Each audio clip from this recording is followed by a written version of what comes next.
Vous ne serez jamais rien de plus qu'un boulet dans cette unité. » Les mots la blessèrent plus profondément que n'importe quelle lame, résonnant à l'intérieur de la caserne froide où une douzaine de recrues se tenaient au garde-à-vous.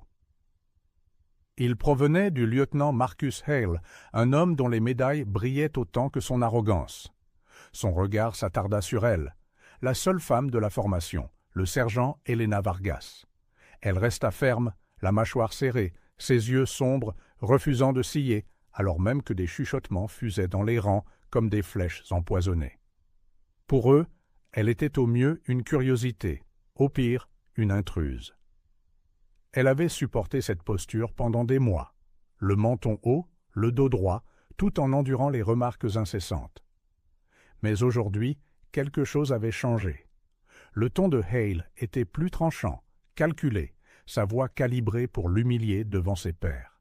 « Vous croyez que l'encre sur votre bras vous rend spécial? Cette série de chiffres aléatoires n'est rien de plus qu'une erreur de jeunesse, » ricana-t-il en désignant les lignes fines de son tatouage. La caserne gloussa. Un murmure d'approbation gronda comme le tonnerre. Helena sentit le poids de chaque regard. Ce tatouage était son secret, gravé dans sa peau dans un but précis, et non par vanité. Chaque chiffre inscrit représentait quelque chose de plus grand qu'elle, quelque chose d'hérité, quelque chose qu'elle seule pouvait pleinement comprendre. Elle ne pouvait pas le révéler maintenant. Pas à cet homme, pas dans ces circonstances. Alors, elle resta immobile, se forçant à respirer lentement, à ravaler la fureur qui montait en elle. « Rompez !» aboya Hale, tournant le dos avec la satisfaction d'un prédateur qui a affirmé sa domination. Les hommes se détendirent, leurs rires enflant alors qu'Helena passait devant eux.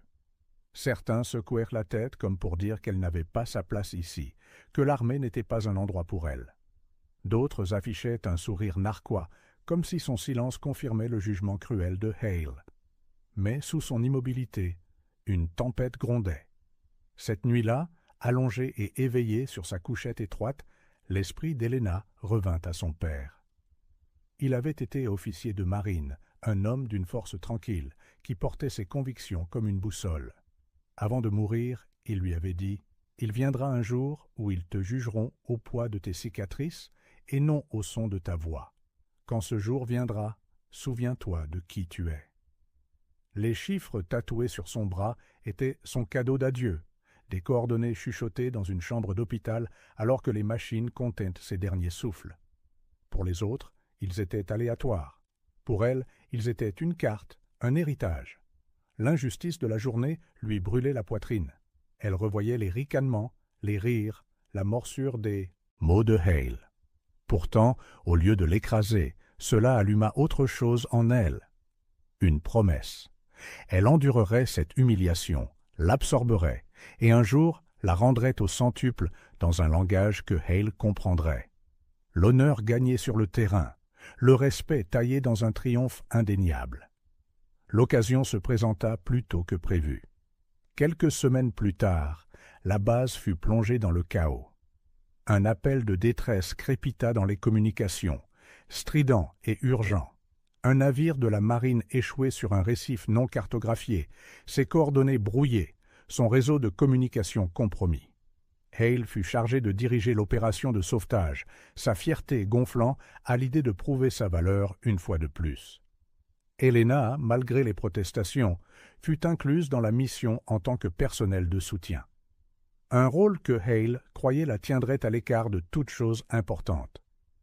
Pourtant, lorsque la dernière transmission connue du navire apparut sur la carte, le cœur d'Helena s'arrêta. Les chiffres la fixaient, familiers, précis, identiques au tatouage sur son bras. Son silence se brisa. « Monsieur, dit-elle, sa voix stable, commandant l'attention pour la première fois, « vous lisez mal. Les coordonnées qui vous ont été données vous placeront à 20 miles de la cible. Le véritable emplacement est ici. » Elle remonta sa manche, révélant le tatouage qui avait été moqué et méprisé. La pièce devint silencieuse. La mâchoire de Hale se contracta. « Et pourquoi devrions-nous faire confiance à un gribouillage insignifiant sur votre peau? » Parce que ce gribouillage a sauvé l'équipage de mon père une fois, répondit-elle froidement, ses yeux fixés sur les siens. Et si vous l'ignorez maintenant, d'autres vies seront perdues. La tension était électrique, un silence tendu comme un fil. Pour la première fois, les ricanements disparurent. Tous les yeux se tournèrent, non pas vers Hale, mais vers elle. Et à cet instant, Helena Vargas, la soldate autrefois considérée comme un boulet, devint la seule personne qui pourrait détenir la clé pour tous les sauver. Le silence dans la tente de commandement était suffocant. Des cartes bruissaient faiblement sous le bourdonnement des néons, chaque regard fixé sur Helena. Sa main flottait toujours au-dessus de la table, son doigt appuyé sur l'endroit qu'elle savait être le bon. Les chiffres tatoués n'étaient pas de l'encre aléatoire. Ils étaient un phare, une vérité qui brûlait dans son sang. L'expression du lieutenant Hale était illisible, mais le tic de sa mâchoire trahissait sa rage. C'était un homme peu habitué à être défié, surtout par quelqu'un qu'il jugeait indigne de l'uniforme qu'elle portait. « Asseyez-vous, sergent, » dit-il finalement, sa voix basse et venimeuse. « Vous avez dépassé les bornes. » Mais l'atmosphère de la pièce avait déjà changé. Les autres officiers échangèrent des regards mal à l'aise. Le doute vacilla comme des étincelles sur leur visage. Les coordonnées diffusées dans l'appel de détresse étaient erratiques, probablement brouillées par les interférences électromagnétiques du récif. Pourtant, la certitude dans le ton d'Helena, le calme dans ses yeux, c'était indéniable. L'un des jeunes officiers, un homme nerveux nommé Carter, s'éclaircit la gorge. « Monsieur, avec tout mon respect, nous perdons du temps. Si Vargas a des informations, peut-être devrions-nous. » Hale le coupa d'un regard assez vif pour faire saigner. « Nous procéderons comme ordonné. Je ne laisserai pas cette opération être déraillée par des suppositions sans fondement et des tatouages sentimentaux. » Les mots piquèrent, mais Helena ne broncha pas. Elle savait qu'il ne fallait pas insister, pas ici, pas maintenant. Mais elle savait aussi ce qui allait arriver. L'arrogance de Hale les égarerait, et quand cela se produirait, elle serait prête. Quelques heures plus tard, à bord de l'hélicoptère de transport, le rugissement des pales noyait toute pensée. La pluie fouettait les hublots alors que des nuages d'orage s'amoncelaient au-dessus de la mer. Hale se tenait à l'avant, aboyant des ordres, sa confiance inébranlable. Helena était assise parmi les soldats, silencieuse, le regard fixé sur l'horizon. Elle traçait distraitement son tatouage avec son pouce, murmurant une prière non pas pour elle-même, mais pour l'équipage échoué dont les vies étaient en jeu. Les premiers signes d'échec apparurent rapidement. Les coordonnées sur lesquelles Hale avait insisté les amenèrent à une parcelle d'océan désolée. Aucun navire en vue, aucune fusée de détresse, rien que de l'eau grise à perte de vue. L'équipage s'agita mal à l'aise, le doute se propageant comme une infection. « Vérifiez à nouveau les scanners », ordonna Hale, sa voix s'élevant. Le technicien secoua la tête. « Rien, monsieur. C'est le calme plat ici. » Helena se pencha en avant. Son pouls accéléra, mais sa voix était stable. « Vous êtes hors cap. 20 miles à l'est. C'est là qu'ils sont. » Hale se tourna brusquement vers elle, les yeux flamboyants. « Vous resterez silencieuse, sergent? Vous êtes ici pour observer, pas pour dicter. » Mais alors, presque comme un signal, un faible signal crépita dans les communications. Déformé, faible, mais reconnaissable. Une balise de détresse, venant de la direction qu'Helena avait indiquée. La cabine éclata en murmures. Carter jeta un coup d'œil à Hale, puis à Helena, son expression partagée entre le devoir et la vérité. « Monsieur, dit-il prudemment, la balise. Elle correspond à son indication. » Pendant un instant, l'autorité de Hale vacilla. Sa fierté luttait contre la réalité, mais la preuve était là, indéniable. Il aboya un ordre entre ses dents serrées. « Changez de cap. » Vers l'est. L'hélicoptère vira brusquement, fendant la tempête. Les minutes s'étirèrent, comme des heures, jusqu'à ce que, finalement, une ombre émerge à l'horizon. Un navire de marine endommagé, gitant dangereusement, de la fumée s'échappant de son pont. Un soulagement parcourut la cabine. Les soldats qui s'étaient moqués d'Helena quelques jours auparavant la regardèrent maintenant avec quelque chose de différent dans les yeux. Du respect ou peut-être de la culpabilité. Alors qu'il se préparait à descendre, Hale s'approcha d'elle.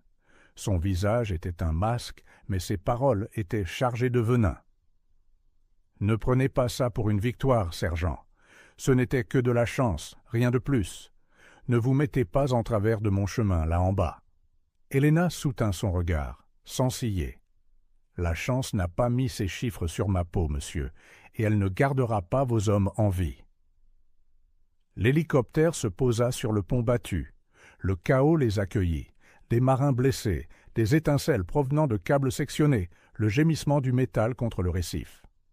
L'équipage se précipita, sécurisant le navire, soignant les blessés, évaluant les dégâts. Helena se déplaçait avec détermination, ignorant les tentatives de Hale de la mettre à l'écart. Elle n'était plus là pour faire ses preuves, elle était là pour sauver des vies. Et tandis que la tempête faisait rage au-dessus d'elle, elle réalisa quelque chose de profond. Chaque insulte, chaque humiliation, chaque doute jeté sur elle l'avait menée à ce moment. Elle avait été sous-estimée toute sa vie, mais maintenant la vérité se dévoilait sous leurs yeux. Pour la première fois, les soldats autour d'elle ne riaient pas. Ils écoutaient, et quelque part au fond d'elle, sous le rugissement de la tempête et le gémissement de l'acier, Helena sentit la voix de son père.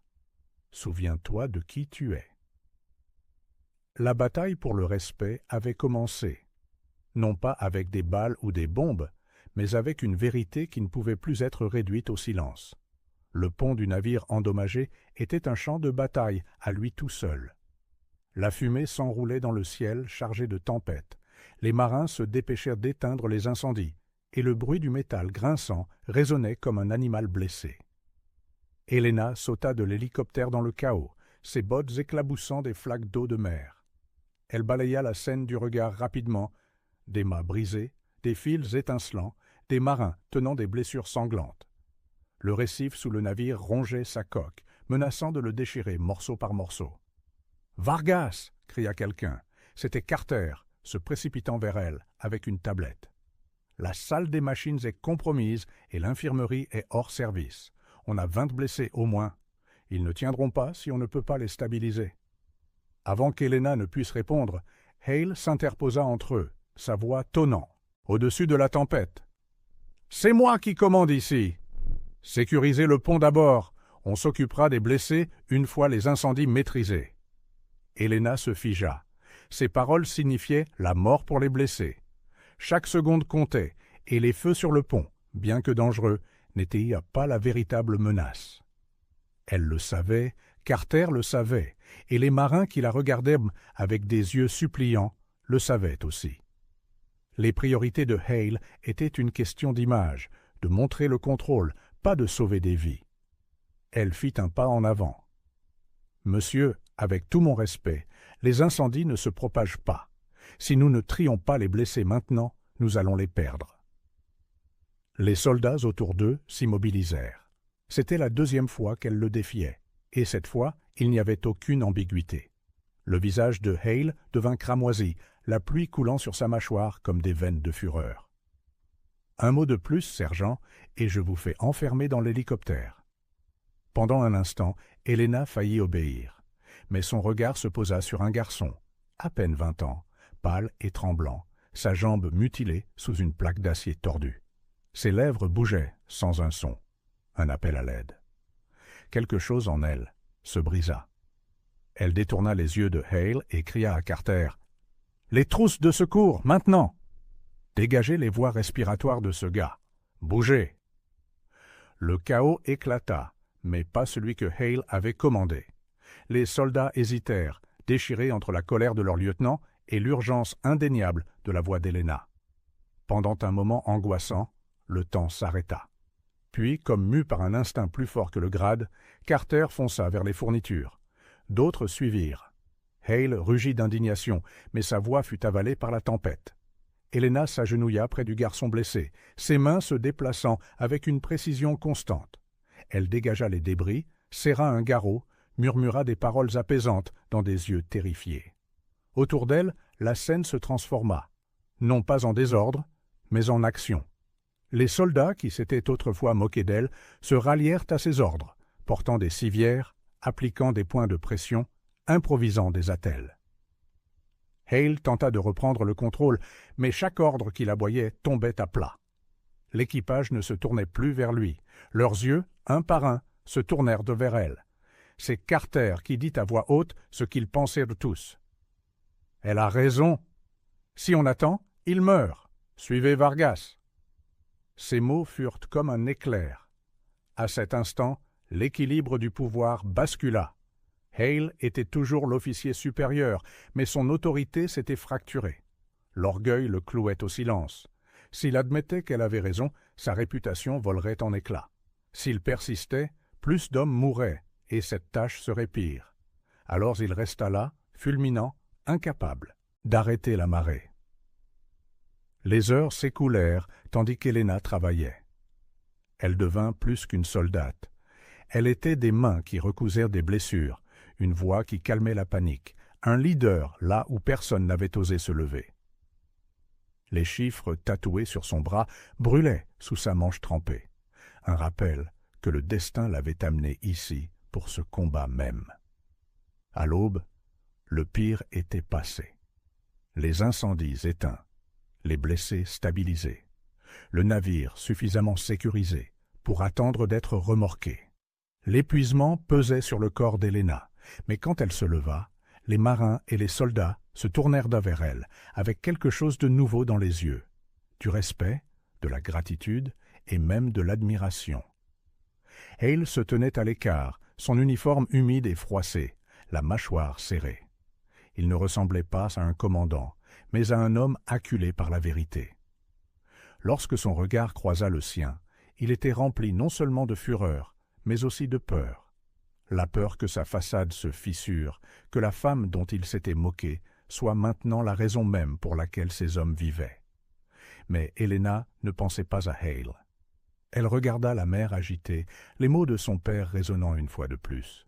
« Ils te jugeront au poids de tes cicatrices. » Pour la première fois, elle y crut. Et pourtant, elle savait que ce n'était que le début. Hale ne lui pardonnerait pas son défi.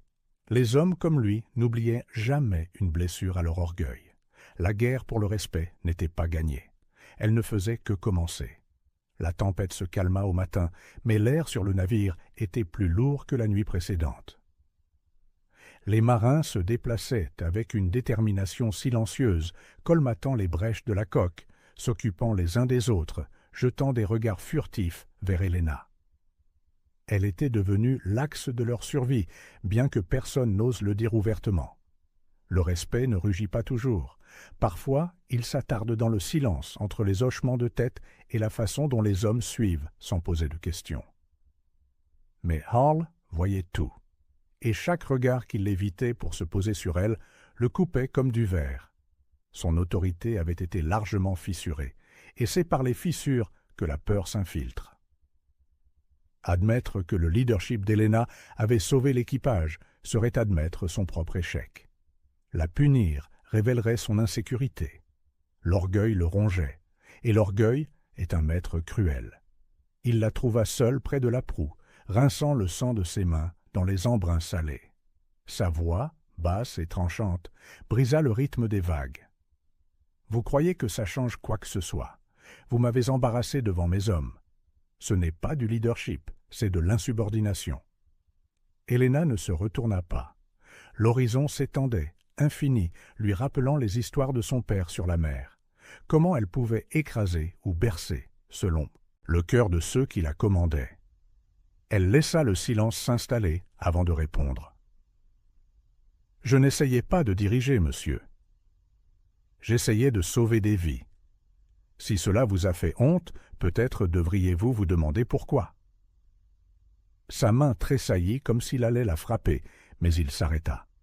Non par retenue, mais parce qu'il savait que des yeux observaient. Des soldats traînaient à proximité, faisant semblant de travailler, mais écoutant. Hale baissa encore plus la voix, le venin s'insinuant dans chaque syllabe.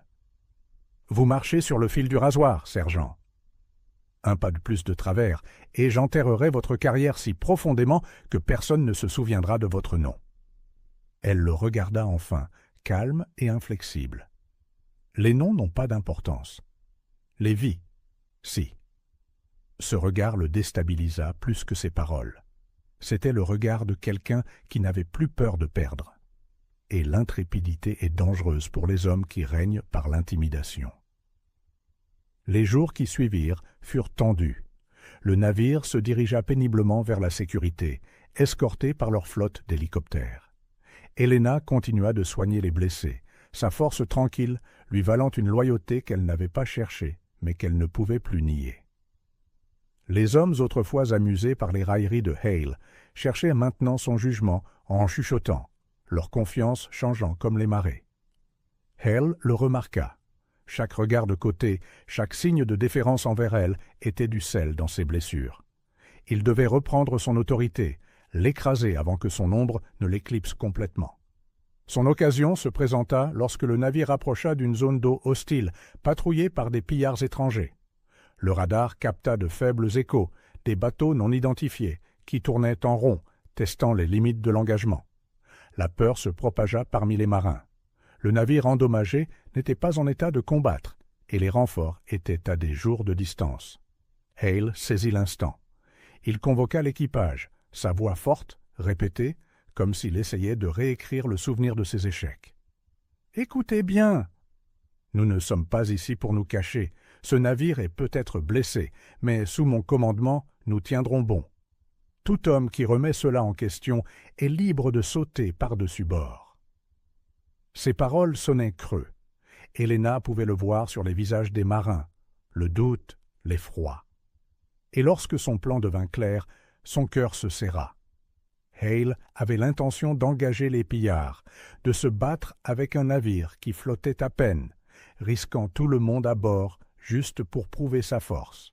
Elle s'avança avant de pouvoir se retenir. « Monsieur, ce navire ne peut pas supporter un combat.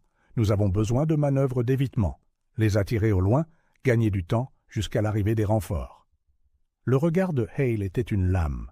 « Encore une. Fois vous me contredisez, Vargas. Pensez-vous connaître la stratégie mieux que moi ?» Sa voix était stable. « Non, je connais juste le coup de l'arrogance. » Un souffle collectif fut retenu. La pièce tremblait d'une vérité non dite. Le visage de Hale devint cendré de rage, mais il ne pouvait pas la frapper ici, pas avec chaque oreille suspendue à ses paroles. Pourtant, sa décision était finale. « Nous nous battons. C'est un ordre. » Les marins se dispersèrent, le malaise dans les yeux. Helena resta, le cœur battant. Elle savait ce qui allait arriver. Le bruit des moteurs au loin, l'ombre des bateaux de pillards fendant les vagues. Elle savait aussi qu'obéir à Hale les condamnerait. Cette nuit-là, alors que l'équipage se préparait au combat, Helena se retrouva à fixer de nouveau son tatouage. Les chiffres l'avaient menée ici, les avaient sauvés une fois. Mais peut-être n'étaient-ils pas seulement des coordonnées. Peut-être étaient-ils aussi un rappel. Certains héritages ne concernent pas la survie. Ils consistent à se tenir debout quand personne d'autre n'ose le faire. Lorsque le premier bateau de pillards perça la brume, des projecteurs balayant la mer, Helena fit son choix. Elle défierait à nouveau Hale, quelles qu'en soient les conséquences. Pour les hommes qui avaient commencé à lui faire confiance, pour la mémoire de son père, pour la vérité qu'elle portait dans son sang. La vraie bataille était sur le point de commencer. La mer était un miroir noir sous la lune pâle, brisé seulement par le bourdonnement des moteurs des pillards qui se rapprochaient. Des projecteurs balayèrent le navire endommagé, et les marins se figèrent, attendant l'ordre de Hale. Il se tenait droit à la barre, sa voix tonnant pour masquer la fêlure dans sa confiance. « Au canon! Préparez-vous à faire feu! » Les marins hésitèrent. Leur navire flottait à peine, leur défense était paralysée. Helena vit leur peur, vit aussi l'imprudence dans les yeux de Hale. Il préférait risquer chaque vie plutôt que d'admettre sa faiblesse. L'orgueil l'avait conduite à cette limite, et l'orgueil les pousserait tous dans l'abîme. Helena s'avança, sa voix aussi tranchante que l'acier. « Vous nous tuerez tous si vous vous battez. Nous ne pouvons pas les surpasser en puissance de feu, mais nous pouvons être plus malins qu'eux. Suivez-moi. » Des halètements se firent entendre. C'était une mutinerie ouverte maintenant. Le visage de Hale se tordit de fureur. « Rompez, sergent! C'est un ordre !» Mais alors, les pillards tirèrent un coup de semonce. L'eau explosa près de la proue, éclaboussant des marins terrifiés. L'équipage regarda de Hale à Helena, pris entre le grade et la survie. Pendant un instant, le temps sembla se fracturer. Et puis la voix de Carter retentit. « Elle a raison. Suivez Vargas. » Le changement fut immédiat, électrique. Les marins abandonnèrent l'ordre de Hall, se ralliant à Helena. Elle saisit l'instant. Couper toute l'alimentation visible. Blackout total du navire. Maintenant. L'obscurité engloutit le navire alors que les lumières s'éteignaient. Les pillards tournèrent en rond, confus, leurs projecteurs balayant une coque vide. Helena aboya des ordres à voix basse, repositionner les blessés, sécuriser les câbles, dérouter l'alimentation de secours vers les moteurs. Le navire gémit, mais obéit. Lentement, furtivement, il commença à dériver avec le courant, se fondant dans la nuit. Hale se jeta sur elle, crachant de rage. « Vous nous avez tous condamnés. Vous croyez que vous cacher vous sauvera ?» Helena croisa son regard, sa voix basse, dangereuse. « Non, je crois que survivre le fera. » Les minutes s'étirèrent comme des heures. Les pillards tournèrent en rond, confus, leurs capteurs trompés par le blackout et les interférences du récif. Finalement, impatients, ils tirèrent une autre salve. Aveugles, désespérés, le tir toucha l'eau loin du navire. Prenant la dérive du courant pour une retraite, les pillards se lancèrent à leur poursuite en pleine mer. Le silence tomba sur le pont. Pas de tir, pas de projecteurs, juste le bruit des vagues et des marins respirant avec un soulagement saccadé. Helena expira, la tempête en elle s'apaisant. Elle avait tout risqué, sa carrière, sa vie, et avait gagné. Mais la bataille n'était pas terminée. Hale se tenait rigide, tremblant d'une fureur qui n'avait nulle part où aller. Il s'avança, levant la main comme pour la frapper devant tout l'équipage. Mais Carter l'intercepta, lui saisissant le bras. « Assez, monsieur. Nous avons tous vu qui nous a sauvés ce soir. » L'équipage murmura son accord, leur voix s'élevant comme une marée. « Vargas, c'est grâce à elle que nous sommes en vie. Nous la suivons. » Le pouvoir de Hale s'effrita sous leurs yeux. L'autorité à laquelle il s'accrochait se dissolut, remplacée par une vérité collective. Il se dégagea de l'emprise de Carter, se retirant dans le silence, son ombre plus petite qu'elle ne l'avait jamais été. Helena ne triompha pas. Elle n'en avait pas besoin. La justice n'était pas toujours tonitruante, elle résidait dans le changement silencieux de loyauté, dans les yeux qui ne se tournaient plus vers Hale, mais vers elle. Lorsque les renforts arrivèrent 2 jours plus tard, ils trouvèrent un navire amoché, mais toujours à flot, un équipage vivant contre toute attente, et une histoire murmurée sur chaque pont. Un amiral monta à bord, ses yeux vifs, examinant les dégâts. Il s'arrêta en voyant le tatouage d'Helena. Son regard s'attarda, une lueur de reconnaissance. « Ces chiffres, dit-il doucement. Où les avez-vous eus » Helena se redressa. « De mon père, monsieur, avant qu'il ne décède. » La mâchoire de l'amiral se contracta. « J'ai servi avec lui. Ses coordonnées, il a sauvé une flotte, entière avec elle, il y a des décennies. Elles ne sont pas aléatoires. Elles sont un héritage. » Le pont devint silencieux. Chaque marin, chaque soldat, chaque murmure de doute s'effondra sous le poids de la révélation. Le tatouage d'Helena n'était pas de l'encre. C'était l'histoire gravée dans la peau, un témoignage de lignée et de loyauté. Pour la première fois, elle vit de la fierté dans leurs yeux, pas de la pitié, du respect, pas du scepticisme. Elle n'avait pas seulement survécu à leurs doutes, elle les avait effacés. Cette nuit-là, alors que le navire naviguait enfin en sécurité, Helena se tenait seule à la proue, le vent salé sur son visage. Elle toucha le tatouage, sentant les chiffres pulser comme un battement de cœur. Elle pensa à son père, à ses paroles, aux cicatrices qu'elle portait maintenant.